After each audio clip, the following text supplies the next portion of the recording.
It's Good Liker with Allswell, the summer song, 7:17. The Radio Wammo Breakfast. Jeff Dudas from underwatertimes.com. Joining us from Miami, underwatertimes.com, of course, it is Jeff Dudas. Hello to you, Jeff. How you doing, Wammo? Very well, very well. First topic today involves a tale of underwater love. It's a trio of stories this week from the Far East. The first one, this is from China. A special proposal. This happened in the Fujian province in China at the Huzhou Zhaohai Aquarium, I think is how it's pronounced. Yeah. A guy took his girlfriend there. They were going around looking at the aquarium, doing the aquarium thing. He stops in front of the big tank, says he'll be back in a few minutes with some drinks. He goes away.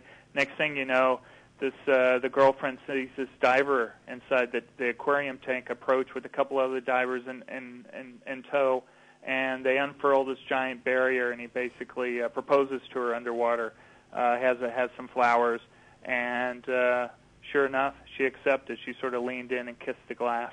Oh. And then they were clapping and cheers. I bet the clapping and pictures and such. And the strange thing about it, even stranger, is the guy didn't know how to dive. He had to learn how to dive to do this. So he spent 2 months learning how to dive, and pulled it off. Didn't tell his fiancée. Gosh, this could have ended horribly, of course.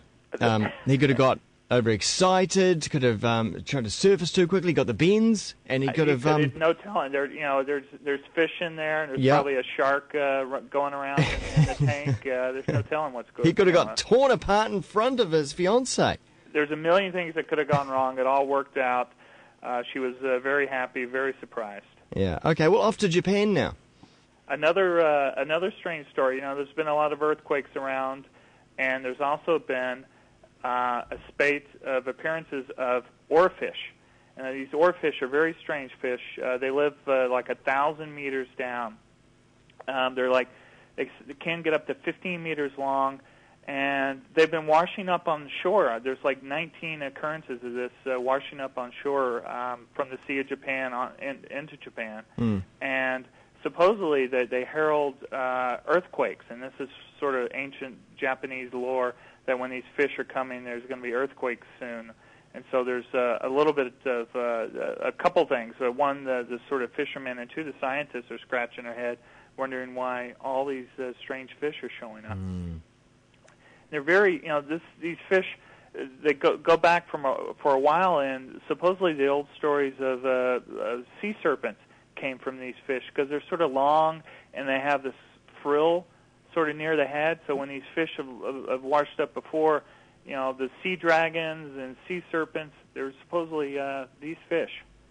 Well, there does seem to be a bit of activity going on with the Pacific plate at the moment, so...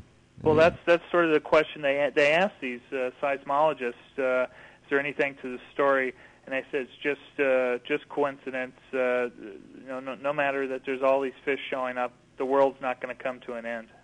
Are they sure, Jeff? Well, that's what they're saying. Yeah, but I guess there would be if there was seismic activity, there would be disturbances at the bottom of the ocean there. I mean, there could be all kinds of crazy volcanic vents that could be venting off anything. There's all sorts of things that could affect these fish. You would think so. And again, this is one of these fish that no one really knows what's going on. They know very little about these fish. So if there's something strange going on and these fish are showing up, there's basically no idea.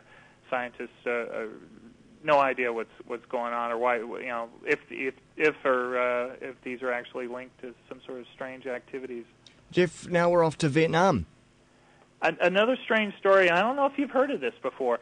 This is from state-run news in Vietnam.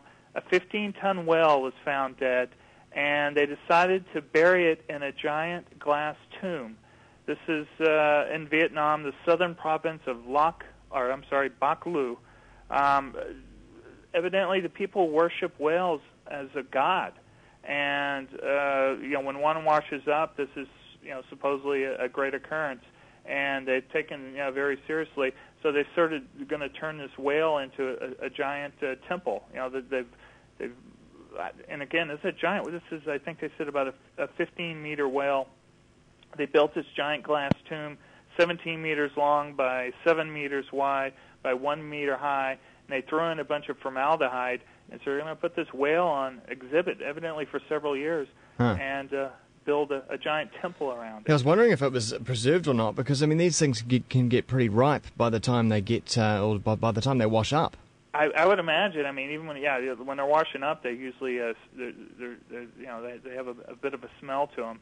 But evidently, this one maybe they got it in time. And they're talking about here. There's like all sort of food vendors, and there's people. This is evidently one of the bigger whales ever to wash up on shore. So it's a momentous occasion. There's thousands of people coming to see this whale and to worship it. So there are big plans for this giant glass tank with a dead whale in it. There you go. Hey Jeff, I wonder if I can add to the list of stories one from this part of the world. Sure. Have you heard about Sean Quincy? He's a Kiwi chap who's just finished rowing from Australia to New Zealand.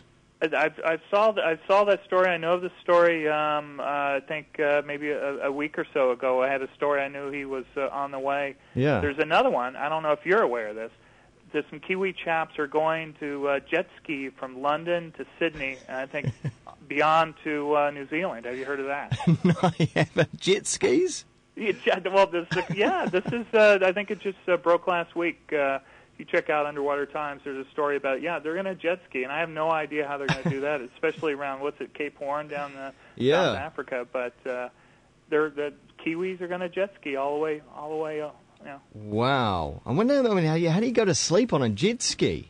I would think they would stop at one point or another. I don't even know how you would. There's pretty big waves. I mean, if you hit a 15-foot wave on a jet ski, you're in trouble. I mean, this guy Sean, he rolled, I think, a couple of times in huge seas between Australia and New Zealand. Yeah, there's all these. You hear these stories. This goes on quite often. These guys are trying to go across the Atlantic, and you hear stories of sharks following them, and whales following them, and dolphins and fish jumping in, and these things are quite an adventure when you get out there in a small boat. Certainly got to be a special kind of person, I think, to even think about attempting it. And then you get seasick, and you're talking about. I'm sure they're getting blistered and all sort of stuff. That's quite a feat. Well, the first meal he had on the beach when he got back was chips and a beer. Sounds like a good meal to me. Thanks very much, Jeff. Thanks for having me. See you. That is Jeff Dudas. You can find those stories and a whole lot more up on his website, which is underwatertimes.com.